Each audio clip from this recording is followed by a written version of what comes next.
ఆంధ్రజ్యోతిలో ఆదివారం నాడు రాధాకృష్ణ రాసిన కొత్త పలుకు తెలుగుదేశం పార్టీ శ్రేణుల్లో ప్రకంపనలు సృష్టిస్తోంది. ముప్పే బాబు అనే హెడ్లైన్ తోటి ఈ సండే ఆర్టికల్ రాశాడు ఆయన. ఇందులో ఉన్న మెయిన్ పాయింట్స్ ఏమిటి? ఫస్ట్ పాయింట్, చంద్రబాబు నాయుడు వ్యవహార శైలి మీద ఈ ఆర్టికల్లో ఆయన చాలా ప్రశ్నలు లేవనెత్తాడు. 2029 తర్వాత టీడీపీ భవిష్యత్తు ఎట్లా ఉండబోతోంది అనే దాని మీద అనుమానాలు వ్యక్తం చేశాడు. ఇక మూడవది, ఒకవైపు జగన్మోహన్ రెడ్డి, మరొక వైపు పవన్ కళ్యాణ్ బరిలో ఉండగా ఇంకో 4 ఏళ్లలో టీడీపీకి నారా లోకేష్ బలమైన నాయకత్వం అందించగలడా అనే సందేహాన్ని వ్యక్తం చేశాడు. ఆయన లేవనెత్తిన అంశాలు ఎంతవరకు సమంజసం అనే విషయంలోకి వెళ్లే ముందు ఒక పాయింట్ మాట్లాడుకోవాలి. అదేంటంటే, సాక్షికి ఈనాడు జ్యోతికి ఉన్న తేడా. చాలామంది ఈనాడు జ్యోతి తెలుగుదేశం పత్రికలు, సాక్షి వైఎస్ఆర్సీపీ పత్రిక అని చెప్పి ఈక్వేట్ చేయడానికి ప్రయత్నిస్తారు. అంటే ఇవన్నీ సమానమే అనే అర్థం వచ్చేట్టుగా మాట్లాడతారు. ఇప్పుడు మనం మాట్లాడుకుంటున్న ఆర్టికల్ ఒక్కటే తీసుకోండి. ఇంత విమర్శనాత్మకంగా తెలుగుదేశం మీద ఆంధ్రజ్యోతిలో వచ్చినట్టుగా ఎన్నడైనా సాక్షి పత్రికలో జగన్మోహన్ రెడ్డి మీద వైఎస్ఆర్సీపీ మీద వస్తుందా? ఆన్సర్ ఈజ్ నో, ఎన్నటికీ రాదు. గత 7 నెలలుగా, అంటే కూటమి ప్రభుత్వం అధికారంలోకి వచ్చిన తర్వాత, టీడీపీ అధికారంలోకి వచ్చిన తర్వాత ఈనాడు జ్యోతి పత్రికలను అబ్జర్వ్ చేస్తే చాలాసార్లు ఇప్పటికీ ప్రభుత్వానికి వ్యతిరేకంగా అనేక వార్తలు, కథనాలు వచ్చినాయి. గత వారం రోజుల్లోనే చాలా వచ్చినాయి. హోంమంత్రి అనిత పిఏ గురించి ఒక పెద్ద స్టోరీ, వ్యవసాయ శాఖలో పెద్ద ఎత్తున అవినీతి జరుగుతోంది అని స్టోరీ, చాలామంది ఎమ్మెల్యేలు, మంత్రులు అధికార దుర్వినియోగానికి పాల్పడుతున్నారు అని స్టోరీ, ఒక మంత్రి గారు హైదరాబాదులో ఒక 5 స్టార్ హోటల్లో టెస్ట్ వేసి చాలా దందాలు నడిపిస్తున్నాడు అని ఒక స్టోరీ. ఇవన్నీ సాక్షిలో రాలా. ఇవి కొన్ని ఈనాడులో, కొన్ని ఆంధ్రజ్యోతిలో వచ్చినాయి. అంటే ఏంటి? ఈనాడు, ఆంధ్రజ్యోతి పత్రికల్లో తెలుగుదేశం పార్టీకి, చంద్రబాబు నాయుడికి వ్యతిరేకంగా వార్తలు, కథనాలు తరచుగా వస్తాయి, ఎస్పెషల్లీ వాళ్ళు అధికారంలో ఉన్నప్పుడు. వేరే సాక్షి పత్రికలో జగన్మోహన్ రెడ్డి గారు అధికారంలో ఉన్నా లేకపోయినా, ఆయన పార్టీ అధికారంలో ఉన్నా లేకపోయినా ఎన్నడూ పల్లెత్తు మాట కూడా అనడానికి సాక్షి పత్రిక సాహసించదు. సో ఫస్ట్ ఈ వాస్తవాన్ని గ్రహించాలి. కాబట్టి సాక్షి పత్రికని, ఈనాడు జ్యోతి పత్రికల్ని ఈక్వేట్ చేయడం అనేది కరెక్ట్ కాదు అనేది ఫస్ట్ పాయింట్. ఇక రాధాకృష్ణ రాసిన ఆర్టికల్లోకి వెళదాం. ఈయనేమంటాడు? ఆంధ్రప్రదేశ్ ముఖ్యమంత్రి చంద్రబాబు నాయుడు మళ్ళీ మొదటకే వచ్చారు. ఏంటి మొదటగా రావడం అంటే, రాధాకృష్ణ గారి లెక్క ప్రకారం అధికారంలో ఉన్నంతసేపు చంద్రబాబు నాయుడు అభివృద్ధిపైనే దృష్టి కేంద్రీకరించేవారు, రాజకీయాన్ని గాలికి వదిలేసేవారు. ఇప్పుడు మళ్ళీ మొదటికి వచ్చారు అంటే ఆయన ఇప్పుడు మళ్ళీ అదే పని చేస్తున్నారు. అది మెయిన్ పాయింట్. చంద్రబాబు నాయుడు తొలిసారిగా అధికారంలోకి వచ్చినప్పుడు 95 నుంచి 99 వరకు ఫస్ట్ టర్మ్లో ఆయన పరిపాలనకి, రాజకీయాలకి సమప్రాధాన్యం ఇచ్చేవాడు. ఎందుకంటే కొత్తగా అధికారంలోకి వచ్చాడు కాబట్టి తనని తాను స్థిరీకరించుకోవడానికి ఎప్పటికప్పుడు రాజకీయంగా చాలా అలర్ట్గా ఉండేవాడు. కానీ 99 నాటికి ఆయన బాగా సెటిల్ అయిపోయాడు పదవిలో. ఆయన చేసిన పనులు కూడా చాలా పెద్ద ప్రచారం కూడా వచ్చింది. ముఖ్యమంత్రులందరిలో కూడా చాలా ముందు చూపు గల వ్యక్తి అని పేరు వచ్చింది దేశవ్యాప్తంగా.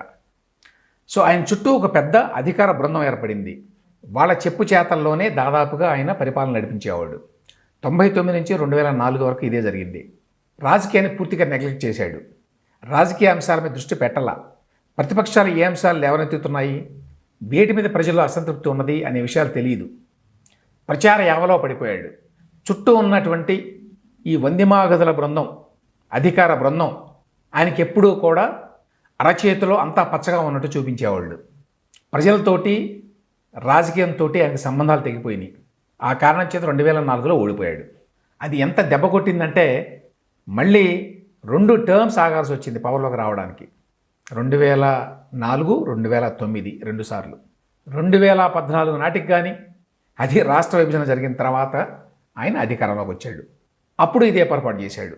నేను గతంలో అభివృద్ధికి ఎక్కువ ప్రాధాన్యత ఇచ్చాను, సంక్షేమానికి ఎక్కువ ప్రాధాన్యత ఇవ్వలేదు, కాబట్టి ఈ రెండింటిని కూడా బ్యాలెన్స్ చేయాలని చెప్పి అనుకున్నాడు.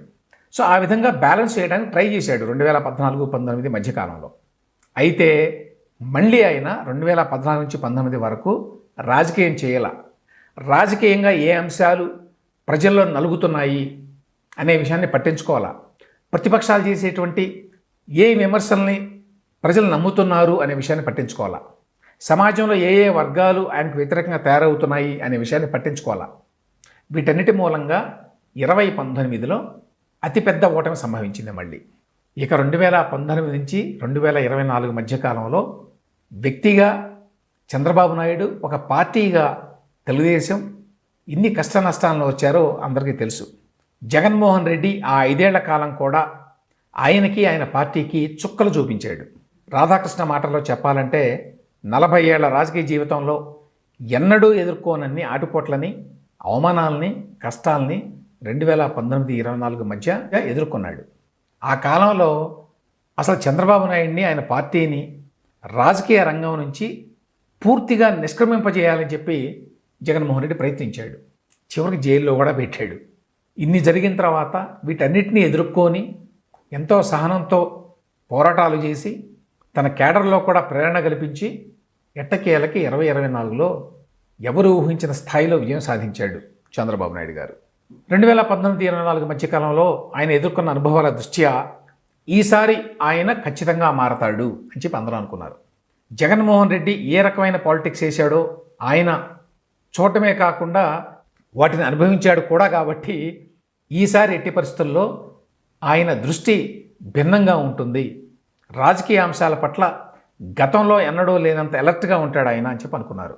కానీ 2024 జూన్లో అధికారంలోకి వచ్చినప్పటి నుంచి ఈ 7 నెలల కాలంలో ఆయన పనితీరు చాలా నిరాశాజనకంగా ఉంది అనేది చాలామంది అభిప్రాయం.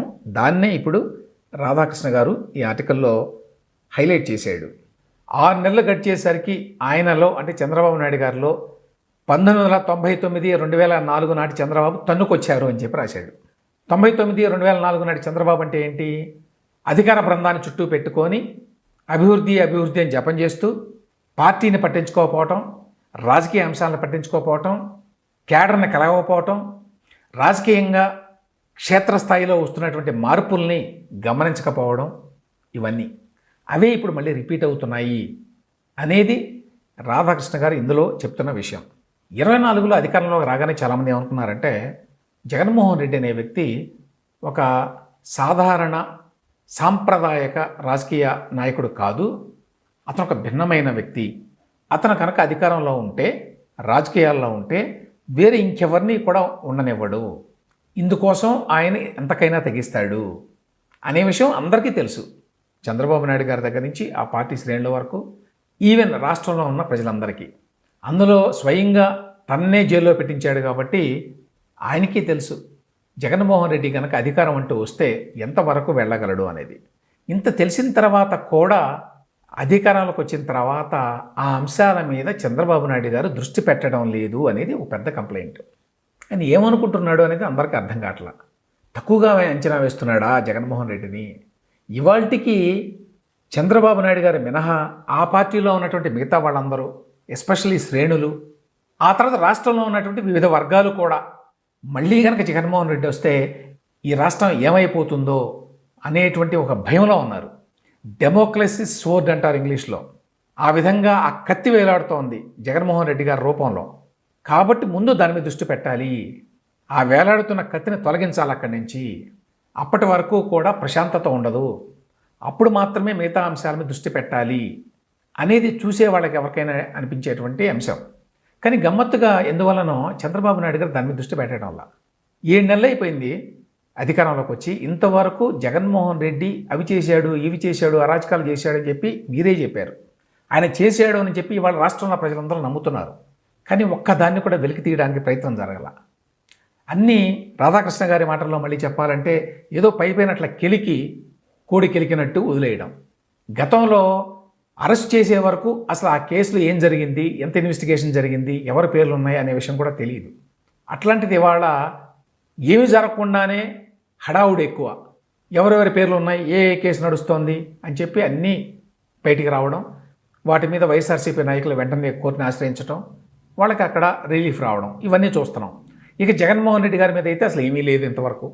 దీంతో దాదాపుగా ఒక నిర్ణయానికి వచ్చేసారు అందరూ, ఇంక్లూడింగ్ వైఎస్ఆర్సీపీ నాయకులు. అదేంటంటే ఈ కూటమి ప్రభుత్వం, ఈ తెలుగుదేశం ప్రభుత్వం హడావుడే కానీ చివరికి ఏమీ చేయదు, మనకి ఎటువంటి ఢోకా లేదు.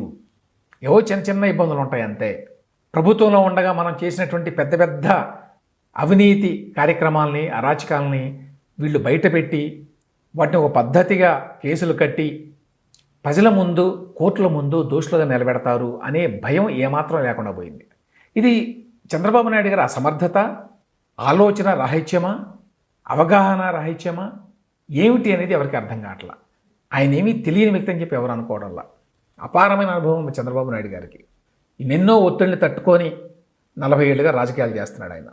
కానీ అటువంటి వ్యక్తి ఇవాళ మళ్ళీ రాజకీయాలను పట్టించుకోకుండా ఎంతసేపు పరిపాలన అనే అంశం మీదే కాలం అంతా గడిపేస్తున్నాడు.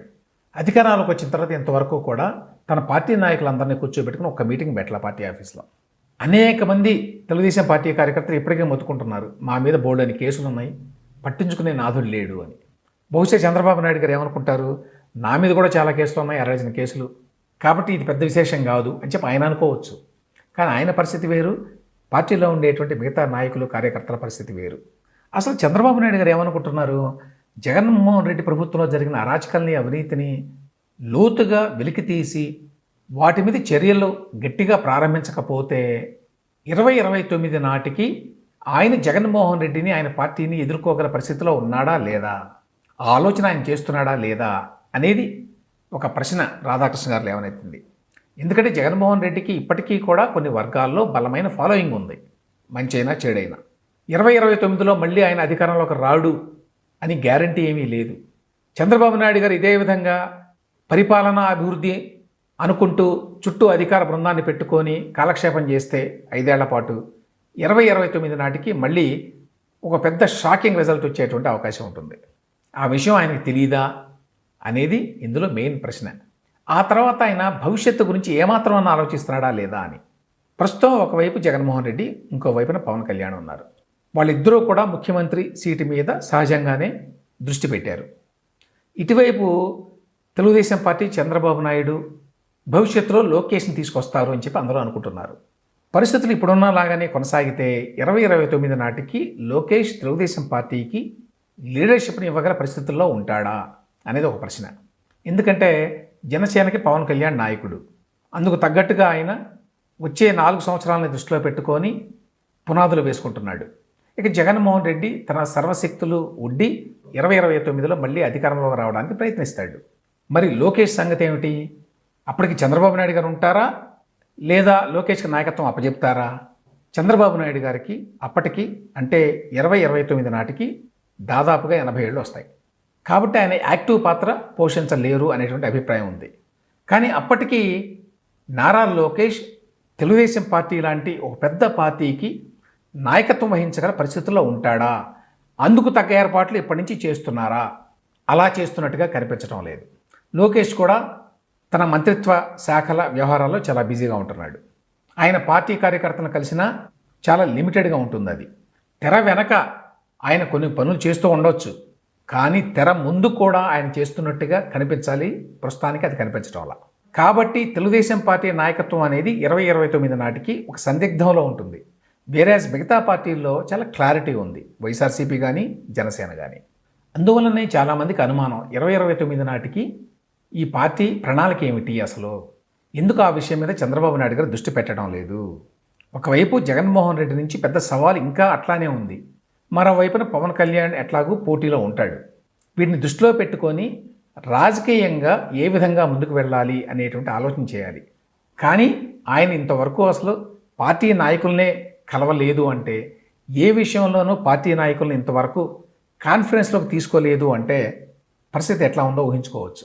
ఆయన గతంలో లాగానే రాష్ట్రంలో కొత్తగా 7 ఎయిర్పోర్ట్లు, లేకపోతే ఆర్టిఫిషియల్ ఇంటెలిజెన్స్, 2047 వికసిత భారత్ ఇట్లాంటివి మాట్లాడుతూ ఉన్నాడు. గతంలో కూడా ఇవన్నీ మాట్లాడాడు ఆయన. వాటి వల్ల ఎప్పుడూ కూడా 10 ఓట్లు అదనంగా రాల. ఆ విషయం తెలుసు ఆయనకి. అవి మాట్లాడవద్దని, అభివృద్ధి కార్యక్రమాలు చేయొద్దని ఎవరు అనరు.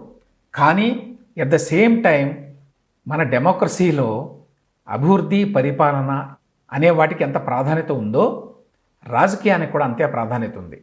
రాజకీయంగా మీరు అలర్ట్గా లేకపోతే, రాజకీయ అంశాల మీద దృష్టి పెట్టకపోతే, పార్టీలో ఉన్న నాయకులతోటి ఎప్పటికప్పుడు మాట్లాడకపోతే కార్యకర్తల మనోభావాల్ని, కార్యకర్తల ఆలోచనల్ని అర్థం చేసుకోకపోతే, జగన్మోహన్ రెడ్డి రూపంలో ఉన్నటువంటి ఒక పెద్ద రాజకీయ ప్రమాదాన్ని సరిగ్గా అంచనా వేయలేకపోతే తెలుగుదేశం పార్టీకి భవిష్యత్తు అగమ్యగోచరంగా ఉంటుంది అనేది చాలామంది అభిప్రాయం.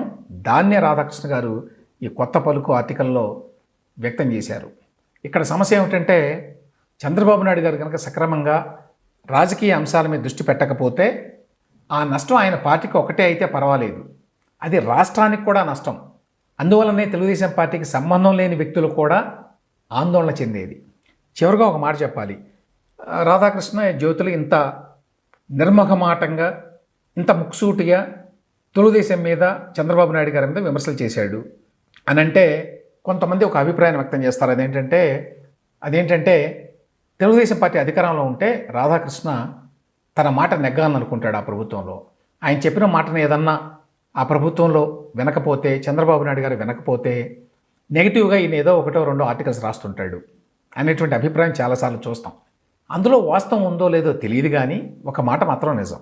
అదేంటంటే, ఆయన రాసిన దాంట్లో ఉన్నటువంటి అంశాలు కరెక్టా కాదా అనే దాన్ని ప్రాతిపదికగా తీసుకుంటే ఆయన లేవనెత్తిన అంశాలు, ఆయన విమర్శించిన అంశాలు సబబైనవి, సమంజసమైనవి. ఆయన ఇచ్చిన సూచనలు ఖచ్చితంగా నిర్మాణాత్మకం, తెలుగుదేశం పార్టీకి, చంద్రబాబు నాయుడు గారికి ఉపయోగపడేవి అని మాత్రం చెప్పాలి.